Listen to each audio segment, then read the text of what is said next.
Hey everyone, so guys कैसे हैं आप सभी। ऐसा है आप सभी अच्छे होंगे, मस्त होंगे, स्वस्थ होंगे और जोर शोर से आप सबकी पढ़ाई चल रही होगी। सो गाइस आज की वीडियो में हम चरक संहिता के कंप्लीट सिलेबस को देखेंगे।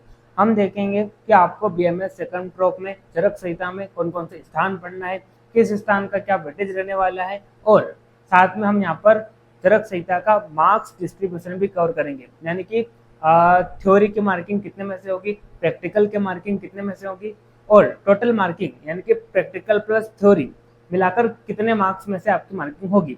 तो इस तरह से आज की इस वीडियो में हम मार्क्स डिस्ट्रीब्यूशन को भी कवर करेंगे। ठीक है, तो चलिए टाइम को ज्यादा वेस्ट न करते हुए हम टॉपिक को स्टार्ट करते हैं। ठीक, तो सबसे पहले तो हम चरक संहिता का मार्क्स डिस्ट्रीब्यूशन ही देख लेते हैं। ठीक है, तो अगर हम मार्क्स डिस्ट्रीब्यूशन की बात करें, है ना, अगर हम मार्क्स डिस्ट्रीब्यूशन की बात करते हैं तो जब क्या होगा, आपका फाइनल यूनिवर्सिटी का एग्जाम होगा, है ना, जब आपका क्या होगा, जब आपका क्या होगा फाइनल यूनिवर्सिटी का एग्जाम होगा। ठीक है, तो वहां पर चरक संहिता के कितने पेपर होंगे, चरक संहिता का सिर्फ और सिर्फ एक पेपर होगा, है ना, चरक संहिता का सिर्फ और सिर्फ एक पेपर होगा। कितने मार्क्स का, 100 मार्क्स का। यानी कि यहाँ पर क्या होगा, जो थ्योरी की मार्किंग होगी, है ना, थ्योरी की मार्किंग होगी वो कितने में से होगी, वो 100 मार्क्स में से होगी। ठीक है, वही अगर हम प्रैक्टिकल सेक्शन की बात करें, है ना, वही अगर हम प्रैक्टिकल सेक्शन की बात करें तो प्रैक्टिकल सेक्शन को कुछ इस प्रकार से डिवाइड किया गया है। तो यहाँ पर क्या किया गया है, जब आप वाइवा देने जाओगे, जब आप क्या करने जाओगे, वाइवा देने जाओगे, तो वाइवा की मार्किंग कितने में से होगी, 75 मार्क्स में से होगी, है ना। साथ में आप जिस प्रकार से आपने बीएमएस फर्स्ट प्रॉप ने इलेक्टिव सब्जेक्ट के लिए इनरोल किया था, है ना, और उसका अलग से आपने ऑनलाइन टेस्ट दिया था। ठीक है, और उस ऑनलाइन टेस्ट में जो भी मार्क्स आपके आए थे, तो वो मार्क्स कहाँ पर ऐड हुए थे, प्रैक्टिकल सेक्शन में ऐड हुए थे। तो ठीक इसी प्रकार से बीएमएस सेकंड प्रॉप में भी आपको क्या करना है, इलेक्टिव सब्जेक्ट्स में इनरोल करना है। ठीक है, तो इलेक्टिव सब्जेक्ट्स का जो सेक्शन बी वाला होगा, तो उसमें जो भी मार्क्स आएंगे आपके, तो वो किस में ऐड होंगे, चरक संहिता के प्रैक्टिकल सेक्शन में ऐड होंगे। ठीक है, तो यहाँ पर कितने में से मार्किंग होगी, यहाँ पर इलेक्टिव सब्जेक्ट की अगर हम बात करें तो इलेक्टिव सब्जेक्ट के जो भी मार्क्स ऐड होंगे किसमें, चरक संहिता के प्रैक्टिकल वाले सेक्शन में, तो उसकी मार्किंग कितने में से होगी, उसकी मार्किंग 10 मार्क्स में से होगी। ठीक है, यानी कि आप जब क्या करोगे, इलेक्टिव सब्जेक्ट का जो सेक्शन बी वाला पोर्शन है, वहां पर जो भी आप टेस्ट दोगे तो उसकी मार्किंग 10 में से होगी, और वो मार्क्स कहाँ पर ऐड होंगे, चरक संहिता के प्रैक्टिकल सेक्शन जो है उसमें ऐड होगा। ठीक है, फिर यहाँ पर इंटरनल असेसमेंट की बात करते हैं, है ना। तो इंटरनल असेसमेंट आप सभी जानते हैं, जो भी कॉलेज लेवल पर एग्जाम होते हैं, यानी कि चरक संहिता के कॉलेज लेवल पर कितने एग्जाम होंगे, तो 9 तो यहाँ पर क्या होंगे, पीए होंगे, 2 यहाँ पर क्या होंगे, टर्म टेस्ट होंगे। ठीक है, तो क्या किया जाएगा, ये जो 9 पीए हैं, 2 टर्म टेस्ट है, इन सब की एवरेज मार्किंग निकाली जाएगी, है ना, एवरेज मार्किंग निकाली जाएगी कितने में से 15 मार्क्स में से। ठीक है, तो इस तरह से ये 15 में से आपके जो भी मार्क्स आएंगे तो वो कहाँ पर ऐड होंगे, चरक संहिता के प्रैक्टिकल सेक्शन में ऐड होंगे। ठीक है, तो इस तरह से अगर हम टोटल मार्किंग की बात करते हैं प्रैक्टिकल सेक्शन की, तो कितनी हो जाएगी, 100 हो जाएगी। ठीक है, तो 100 मार्क्स यहाँ पर थ्योरी का हो गया, 100 मार्क्स यहाँ पर प्रैक्टिकल का हो गया। तो इस तरह से अगर हम प्रैक्टिकल प्लस थ्योरी दोनों मिलाकर अगर हम टोटल मार्किंग की बात करते हैं चरक संहिता की, तो कितने में से होगी, 200 में से होगी, है ना। यानी कि आपका जो फाइनल रिजल्ट बनेगा तो उसमें चरक संहिता का जो टोटल मार्किंग होगी वो कितने में से होगी, 200 में से होगी, थ्योरी प्लस प्रैक्टिकल मिला के। ठीक है, पास होने के लिए आपको मिनिमम 50% चाहिए, थ्योरी में भी और प्रैक्टिकल में भी अलग अलग। यानी कि यहाँ पर थ्योरी की जो टोटल मार्किंग है वो कितनी, 100 है, तो आपको पास होने के लिए थ्योरी में कितने चाहिए, 50 मार्क्स चाहिए। यहाँ पर प्रैक्टिकल की टोटल मार्किंग 100 है, तो यहाँ पर भी पास होने के लिए 50% चाहिए। तो इस प्रकार से थ्योरी की मार्किंग 100, प्रैक्टिकल की मार्किंग 100। तो जब आपका चरक संहिता का फाइनल रिजल्ट बनेगा तो कितने में से मार्किंग होगी, 200 में से होगी, प्रैक्टिकल प्लस थ्योरी मिला के। और पास होने के लिए आपको मिनिमम 50% चाहिए, प्रैक्टिकल में भी और थ्योरी में भी। ठीक है, चलिए फिर आगे हम बढ़ते हैं देखिए जो मैंने आपको समझाया वही चीज यहाँ पर लिखी हुई है। तो क्या होगा, चरक संहिता का सिर्फ और सिर्फ एक पेपर होगा, है ना। तो अगर हम थ्योरी की मार्किंग की बात करते हैं तो थ्योरी की मार्किंग कितने में से होगी, 100 में से होगी। फिर भाई अगर हम प्रैक्टिकल कंपोनेंट मार्क्स की बात करते हैं तो वाइवा का आपको 75 मार्क्स मिलेगा। 75 मार्क्स मिलेगा, इसका मतलब आप जब वाइवा देने जाएंगे तो आपके परफॉर्मेंस के बेसिस पर कितने में से मार्किंग होगी, 75 में से होगी, ठीक है। इलेक्टिव सब्जेक्ट 10 और इंटरनल असेसमेंट 15। तो इस तरह से टोटल प्रैक्टिकल कंपोनेंट मार्क्स कितने हो गए, 100 हो गए। तो 100 यहाँ पर थ्योरी, 100 यहाँ पर प्रैक्टिकल। इस तरह से जो टोटल मार्किंग है प्रैक्टिकल प्लस थ्योरी वो कितने में से होगी, 200 में से होगी, ठीक है। तो मिनिमम पास होने के लिए आपको थ्योरी में भी 50% चाहिए, प्रैक्टिकल में भी आपको यहाँ पर 50% चाहिए, ठीक है। चलिए फिर आगे हम बढ़ते हैं। अब हम यहाँ क्या कर लेते हैं, अब हम यहाँ पर सिलेबस को देख लेते हैं कि आपको बीएमएस सेकंड क्रॉप में कौन कौन से स्थान पढ़ना है और किस स्थान की कितनी वेटेज है, ठीक है। तो देखिए जैसे कि आप सभी को पता है, चरक संहिता में कुल कितने स्थान है, कुल 8 स्थान है। कितने स्थान है, कुल 8 स्थान है। और इन 8 स्थानों में टोटल कितने अध्याय है, टोटल 120 अध्याय है। कितने अध्याय है, टोटल 120 अध्याय है, ठीक है।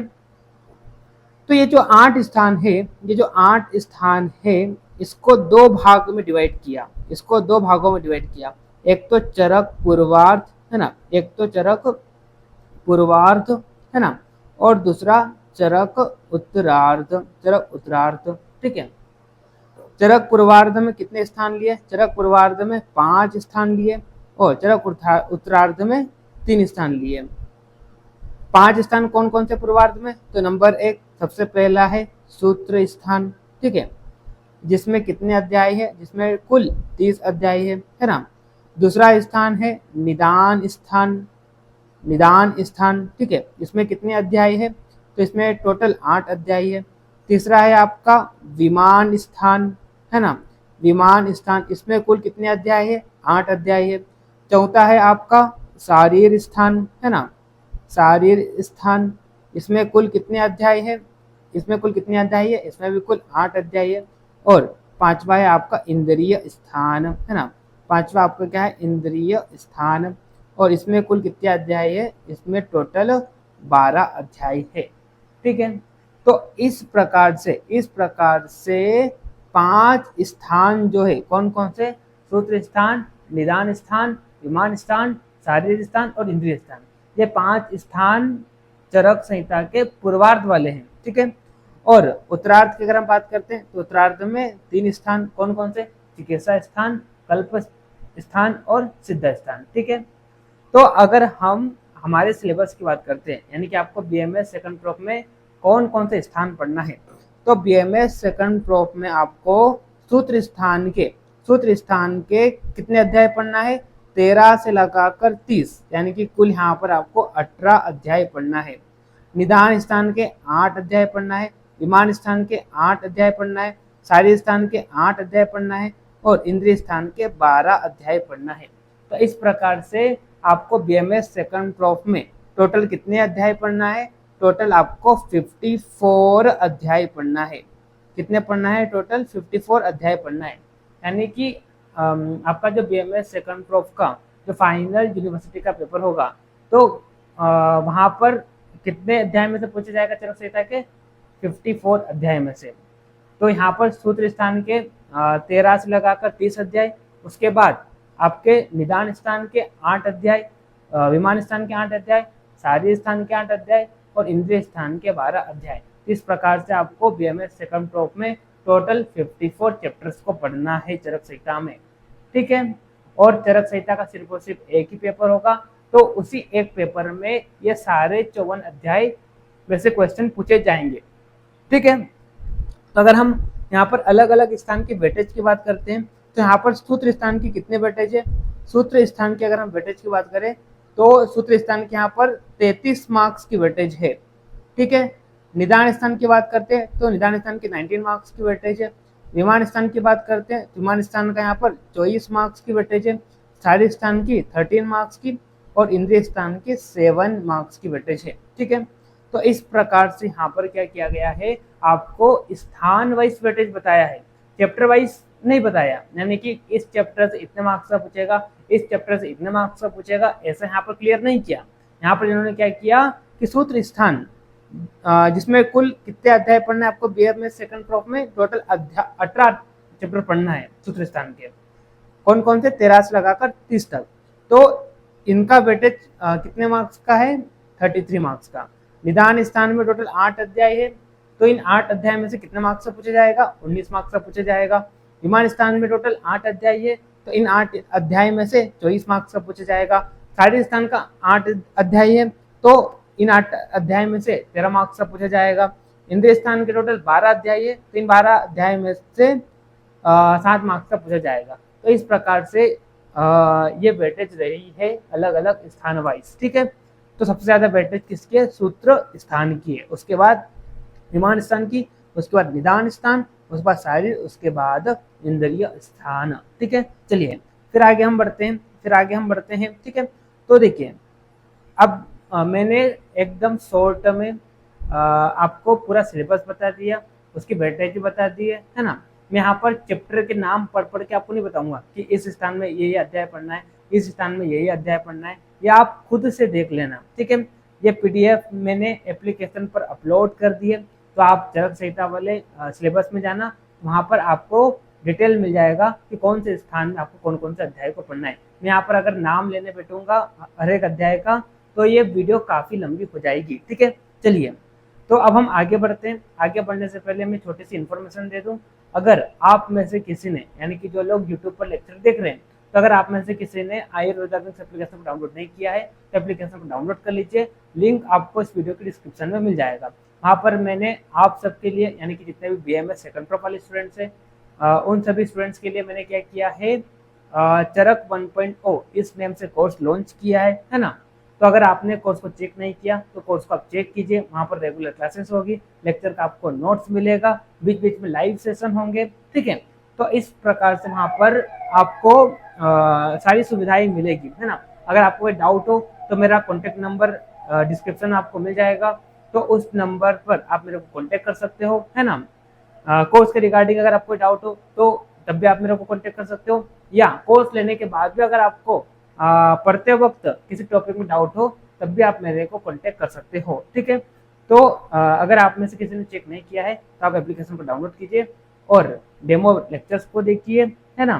कोर्स को विजिट कीजिए, आपको समझ में आ जाएगा कि हमारे यहाँ पर कैसे क्लासेस होती हैं। ठीक, चलिए टाइम को ज़्यादा वेस्ट न करते हुए अब हम फिर आगे बढ़ते हैं। ठीक है, तो आप जैसे ही थोड़ा नीचे आएंगे, आप जैसे ही सिलेबस में थोड़ा नीचे आएंगे, तो आपको यहाँ पर हर एक चैप्टर में जो अलग अलग टॉपिक है, तो किसी चैप्टर में मतलब किसी, तो यहाँ पर दो थोड़ा नीचे आते हैं फिर आपको बताता हूँ। देखो आप थोड़ा नीचे आएंगे तो किसी भी चैप्टर में जितने भी टॉपिक्स है, तो उन टॉपिक्स की भी यहाँ पर इम्पोर्टेंस बता दी है।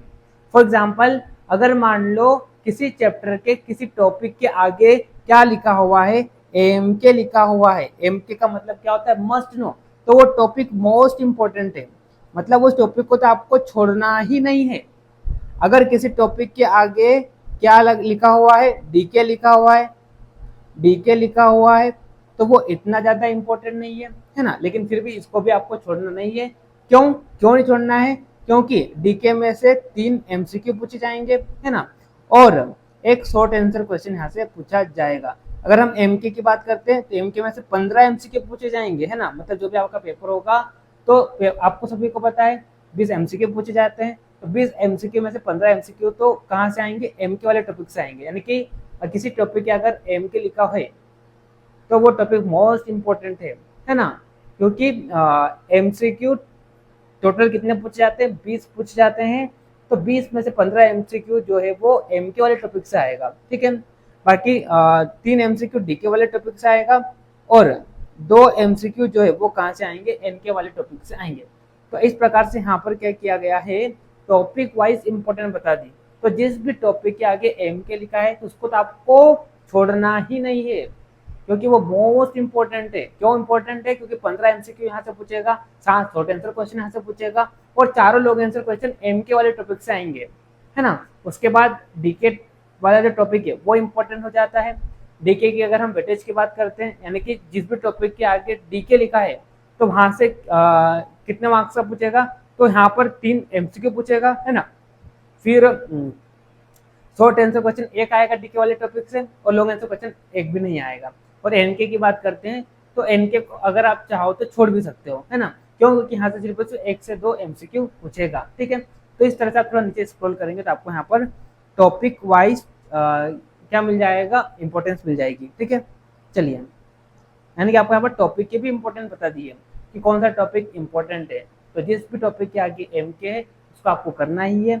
उसके बाद डीके वाला टॉपिक, उसके बाद एन के।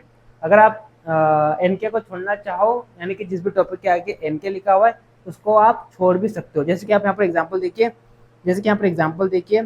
जैसे कि ये आपका सूत्र स्थान 25वां अध्याय है।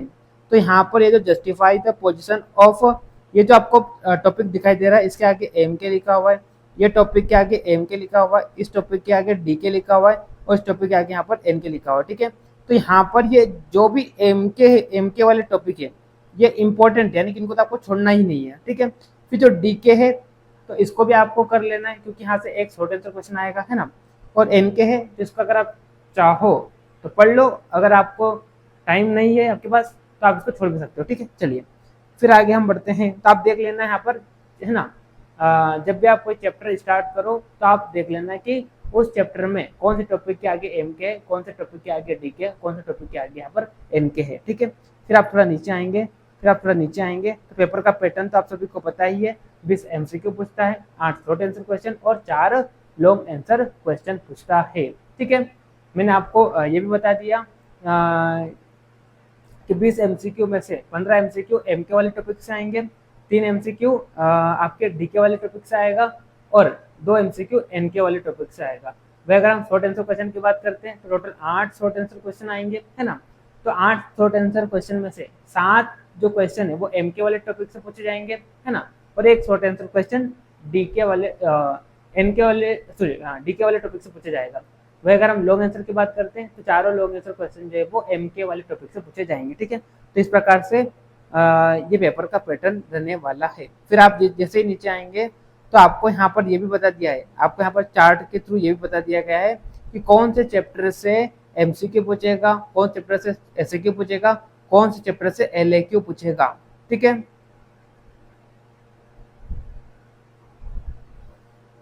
ठीक है, तो आप थोड़ा नीचे आएंगे तो आपको वो चीज भी यहाँ पर मिल जाएगी, ठीक। तो इस तरह से आज हमने क्या देख लिया है, कंप्लीट चरक का सिलेबस को समझ लिया है, ठीक है।